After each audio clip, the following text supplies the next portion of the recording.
Damn, bro, this is so dumb. I just recorded like a 10-minute video, and now my mic was muted. That's gonna be annoying. I'm probably not gonna make this 10 minutes. But okay, now at least now I know what to say, so it's gonna be quicker. Yeah, so I'm kind of watching the 2024 mentorship ICT. I don't want to explain this all again, but I'm just gonna try to do it quickly. I'm kind of watching the ICT 2024 mentorship and adding all these new things to, not really new, but whatever I do learn, I'm adding it to my trading and trying to make myself better. I've been tilting this whole week. Like, I've been tilting with this choppy price action and whatever. So yeah, like a lot. It's been pretty bad, but my funded account's somehow still break even. So I don't even know. Yeah, I'm kind of like, honestly, I guess I'm kind of like a break even trader right now, because I mean, I've had that funded for like maybe like around a month, maybe a bit more or less. But yeah, and it's somehow just at a break even. But yeah, was there anything I needed to explain first? Oh yeah, okay. So I took a one trade today, and I'll show you guys. So we tapped the 15-minute order block, which it wasn't really my key level. It wasn't really my key level or anything. It's just something that there was that I tapped into. We were also in first PR PM session, or PM session's first PR, which if you know what that is, then you do. If you don't, then you don't. But that's why this is what we were in, and that's why I kind of chopped around, I guess. I don't have it marked out right now, but I did before. And you can go. It's basically just like the first fair value gap from 1:30 to 2 p.m. It's from ICT. You can go watch that stuff. Oh, damn it. Okay, news. Yeah. So I entered off the inverse fair value, and there was also previous day high SMT. I entered off the first presentation, or sorry, the inverse fair value gap. My goodness, with my stop at this high, and boom, I de-risked first because I knew that 8:30.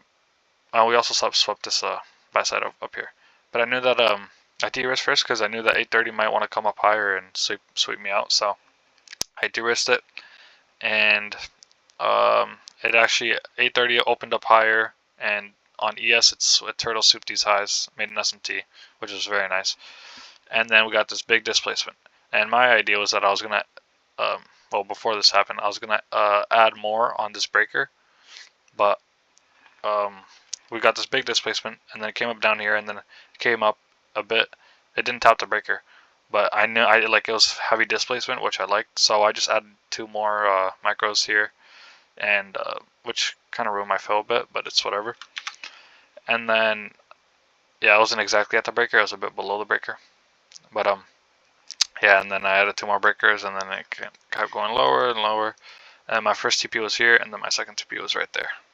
And yeah, something I want to mention, which I'm gonna have to talk about this again because my mic was muted in the previous video.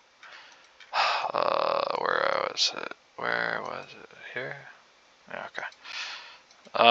Something like, I'm just gonna talk about things I saw during my trade that I like, that I was looking at. So there's this 15-minute fair value gap and this 5-minute fair value gap right here. And on the 1 minute, this is something I didn't learn exactly from the ICT mentorship of 2024, but I did learn it from one of his YouTube videos. On the 1 minute, you can see that this is balanced price action. There is no fair value gap on the 1 minute. This on the 1 minute is balanced. So what I learned and what I'm trying to put to test is that, and what I was thinking was that if we're bullish, we should not come down here, because that 15-minute and 5-minute fair value gap, it's balanced on the 1 minute, so there shouldn't be a point to come down here. So if we do come down here, then this is kind of like an extra confluence. Even though it's a bullish fair value gap, it's an extra confluence for me that we're gonna probably keep shorting because there's no reason for it to come down here. So yeah, we came down here, very nice displacement, and yeah, we got very nice displacement. We came down here, we absolutely inversed the hell out of that very quickly. And then we came to my first TP, which are these relative lows. And something else I want to talk. I wasn't looking at this during the trade, but it's something that I learned like literally like an hour ago, watching his videos and his 2024 mentorship. Something that he was talking about that I saw, that I heard him talk about, and then I went back to my trade to see if it worked on my trade. Was that he says to when you're in a trade or whatever, when you're looking at the price action, you want to see where it's going to, and you want to see the fair value gaps that it forms.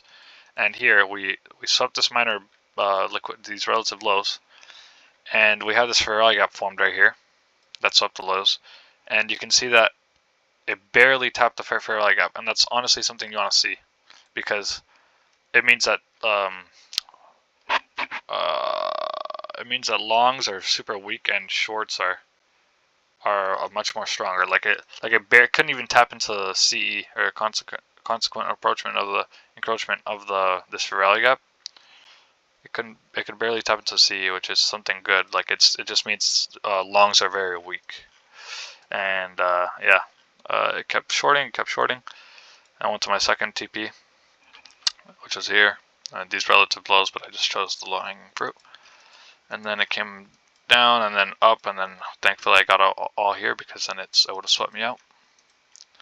And then yeah, I didn't trade this choppy price action. I was just looking at it just because I wanted to, just to study it. But yeah, it was pretty trash. I mean, if you got shorts here, that was nice. And then this is I was just backtesting before this video. I was just backtesting what price action did, and it ended up reacting off this. Sorry, let me just delete these because it's annoying me. It ended up just reacting off this first PR again from PM session. I think it was from sometime this week. And yeah, what else did I say in the previous video? I feel like I'm forgetting something. Yeah, but I've been tilting pretty badly this week, so I definitely gotta stop doing that. And I'm gonna make this like a kind of like a journal, not like a progress sort of videos. I think I'm gonna do, where it's like, to see how it's going with my new these new things that I'm adding from the 2024 mentorship.